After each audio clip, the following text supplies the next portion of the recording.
Eh bien bonjour à tous messieurs dames, bienvenue sur cette nouvelle vidéo, c'est Fukio. Aujourd'hui on se retrouve bien évidemment pour l'actualité des marchés financiers. On est le 9 janvier 2023, alors on est 21h49 du coup, les marchés américains tournent toujours, mais bon j'ai décidé de faire cette vidéo un peu en avance, vu que demain je suis un peu pris. Du coup, aujourd'hui, très belle séance. Le CAC 40 qui finit à 6907 points exactement, plus 0,68%. L'Eurostoxx à plus 1,11. Le DAX à plus 1,25. Le FTSE 100 à plus 0,33. Le Dow Jones qui fait une petite baisse de moins 0,29. Le Nasdaq plus 0,85. Le Nikkei 225 à plus 0,59. Au niveau du pétrole, petite hausse au niveau du pétrole, plus 1,42%, 79,72$. Le 11 d'or à 1870,59$. 1 euro USD qui franchit la barre symbolique des 1,070$. On est à 1,074$ l'euro. Au niveau du Bitcoin, BTC qui se porte très bien aussi. Un belle hausse au niveau du Bitcoin. 17 203,76$ exactement. Une belle hausse effectivement, puisque Bitcoin, je vous rappelle, ce matin était aux alentours des 16 009. Donc voilà, quand même, on peut remarquer quand même une très belle croissance. Au niveau du palmarès du SRD, on a Ventiva qui est dans le top 10, dans le top 3 pardon, dans le palmarès, hein, avec plus de 10%, plus de 10%.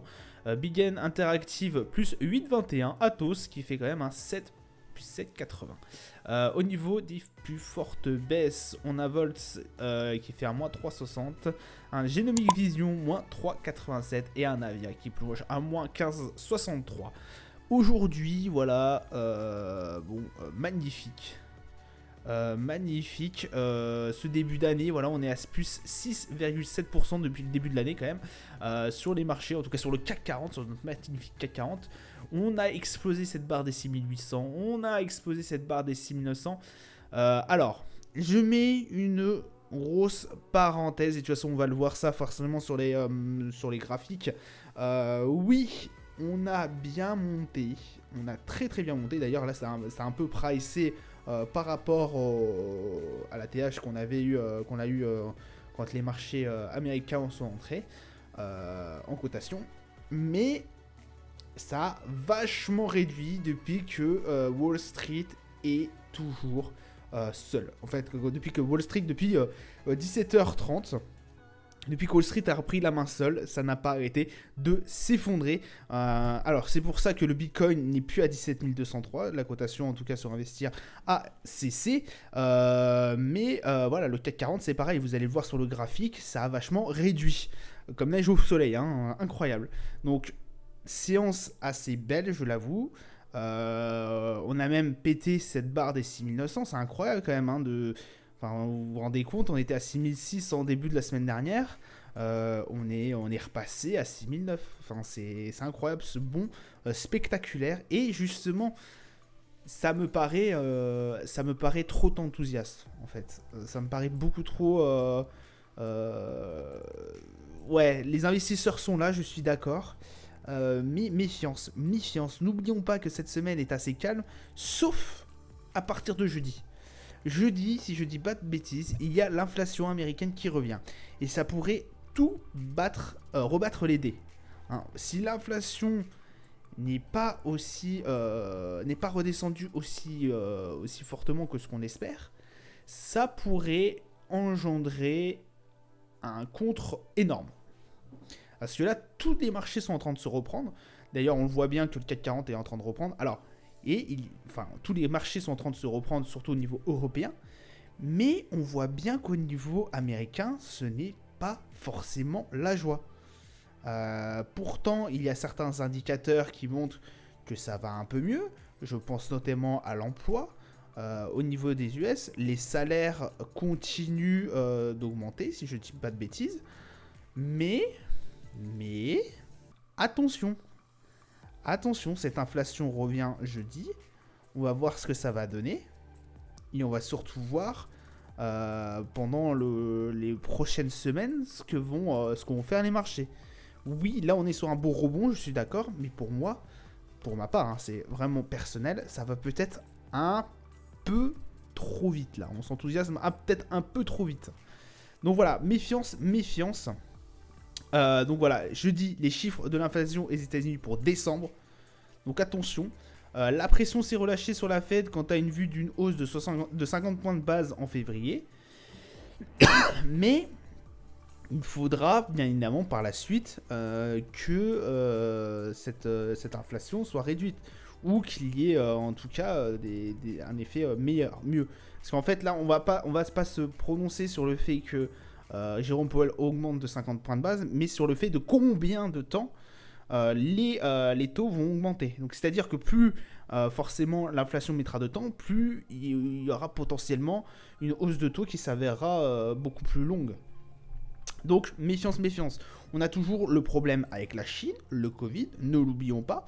Malgré le fait que là il y a eu un petit relâchement et autres, du côté, je crois, alors c'est les ressortissants chinois qui peuvent plus facilement repartir de Chine ou venir en Chine.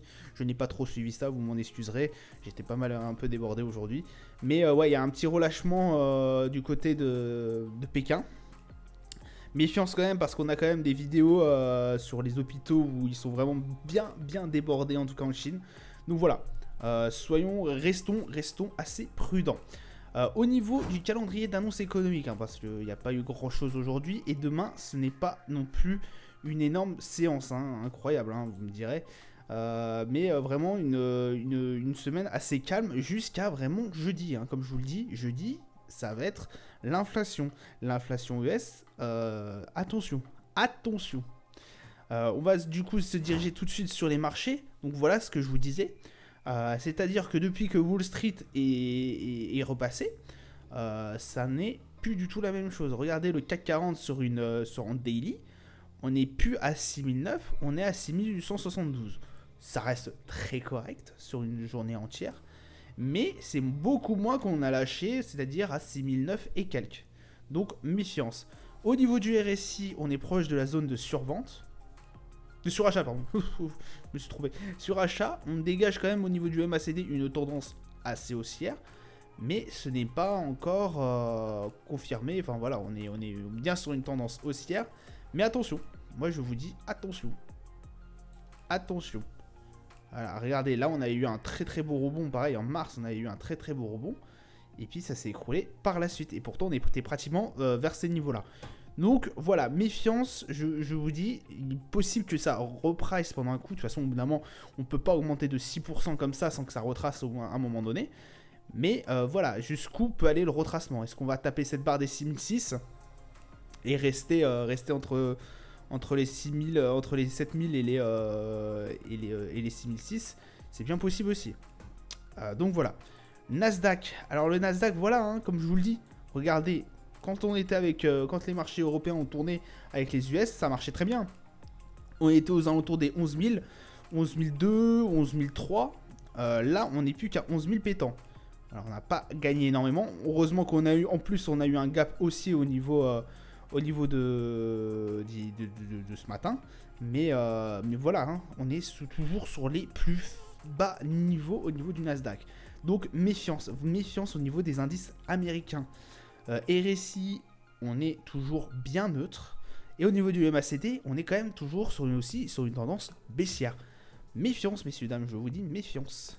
Le Brent, alors le Brent, il a essayé de péter cette barre toujours, hein, des 80 $. On n'arrive pas à la casser, on n'arrive pas à la breaker, et pour aller chercher ensuite les 85 et les 90. Mais voilà, on essaye tant bien que mal, j'ai envie de vous dire, de casser cette barre des 80 $. On se fait refouler à chaque fois. Là, on l'avait travaillé, ça n'a pas marché. Là, on l'avait travaillé, on l'avait pratiquement travaillé. On n'avait pas réussi. Là, c'est cette barre des 80 $, on nous fait de la résistance. Donc après, est-ce qu'on va arriver à la casser? Dans ce cas-là, on se retrouvait entre les 80 et les 83 $ pour éventuellement un jour ou l'autre essayer de chercher les 90, mais c'est pas encore la noce pour aller chercher cette barre des 90. Ou est-ce que en fait on va se faire complètement refouler et repasser en dessous de la barre des 75 $ qu'on n'a pas breaké, hein, depuis un certain moment. Là, on avait essayé de travailler 2 fois sur 2 séances consécutives, mais sinon le reste on n'avait pas travaillé ça, cette barre des 75 $ depuis quand même décembre 2021. Voilà, donc ça fait quand même un petit temps. Voilà. Au niveau de l'or, alors l'or, voilà, comme je vous le dis tout le temps, l'or en ce moment, ça run énormément. 1871 dollars le 11 d'or. On a essayé de taper cette barre des 1878, on s'est fait refouler. À voir par la suite si ça va commencer toujours à être haussier. Parce que l'or aussi, ça monte extrêmement fort hein, depuis un certain moment, depuis novembre. C'est incroyable, on est bien sur une belle tendance haussière. Regardez sur le niveau du MACD, hein, c'est incroyable. Le RSI qui est proche de la zone de surachat.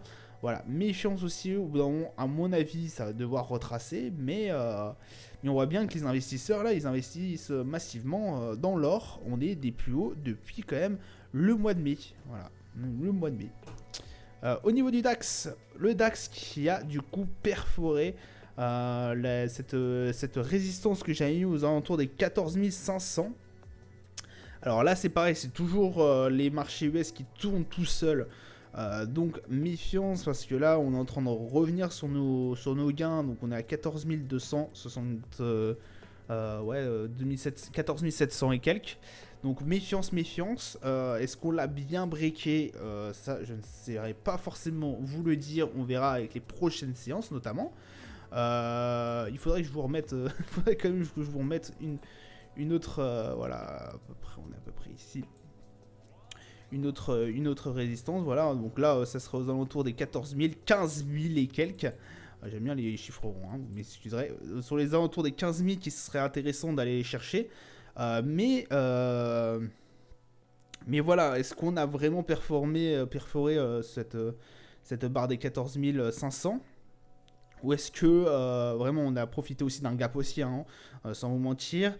Et par la suite, on va voir si vraiment on l'a perforé ou si on peut retomber en dessous. Ou si effectivement, même si on retombe en dessous, ça fera office de résistance pour justement nous propulser sur la barre des 15 000.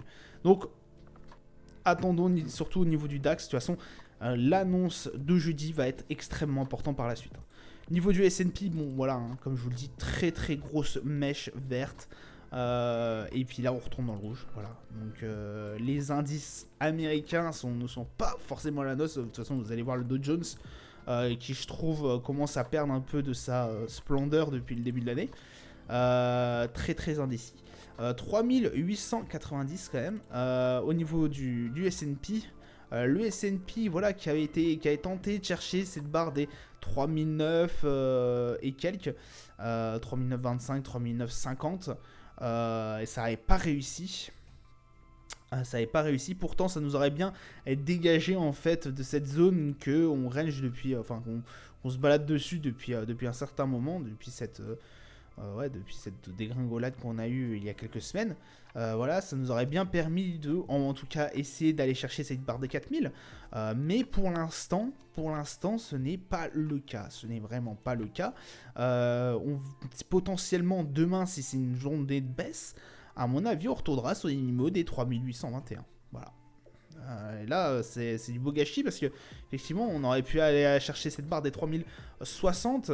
3920, 3950 même, pour aller peut-être chercher cette barre de 3950. Mais voilà, là vous voyez, là en cotation toujours, ça redescend pleine balle. Donc voilà pour le S&P. Au niveau du RSI, on est bien neutre, et au niveau du MACD, une tendance qui se fait toujours ressentir en baisse. Hein, incroyable quand même. Le Dow Jones, voilà, c'est pareil, on avait quitté cette range, j'étais confiant au niveau du Dow Jones pour notamment pour aujourd'hui, avec un gap qui était, je crois, bon, c'est intéressant, mais pas non plus exceptionnel, mais surtout, là, voilà, on avait fait une belle hausse, et ça se casse la gueule, ça se casse littéralement la gueule. Là, il nous reste une vingtaine de minutes de cotation chez, en tout cas, Wall Street. Attention, ça se trouve, on va repartir sur la range des 33 400. Donc, est-ce que cette barre des 33 400 va nous faire office de petite résistance pour aller chercher cette barre des 34 000 ? Ça, on ne sait pas trop, hein, parce que effectivement, le Dow Jones, là, comme je vous ai dit, il a perdu un peu de sa splendeur, j'ai envie de vous dire. Voilà, ça fait un moment qu'on range, qu'il se passe plus trop grand-chose. On n'est pas non plus sur les plus hauts, hein, comme on avait pu voir. On aurait pu aller chercher ces 34 000 et quelques. Là, ça a du mal. Ça a un peu du mal au niveau de Wall Street. RSI qui reste quand même assez neutre. Et pareil, hein, un MACD sans tendance. Sans tendance réellement. Donc voilà. méfiance sur les marchés américains, c'est tout ce que je pourrais vous dire. Méfiance sur l'inflation américaine. Jeudi, voilà, on ne sait jamais. Vraiment, en ce moment, on peut rien prévoir à l'avance. De toute façon, c'est toujours difficile de prévoir quelque chose à l'avance sur les marchés financiers. Mais voilà, méfiance sur ça, surtout. Et puis ça sera tout. Ça sera le mot de la fin. Je vous souhaite une agréable journée, une bonne soirée à vous. Je vous dis à plus tard. Ciao, ciao.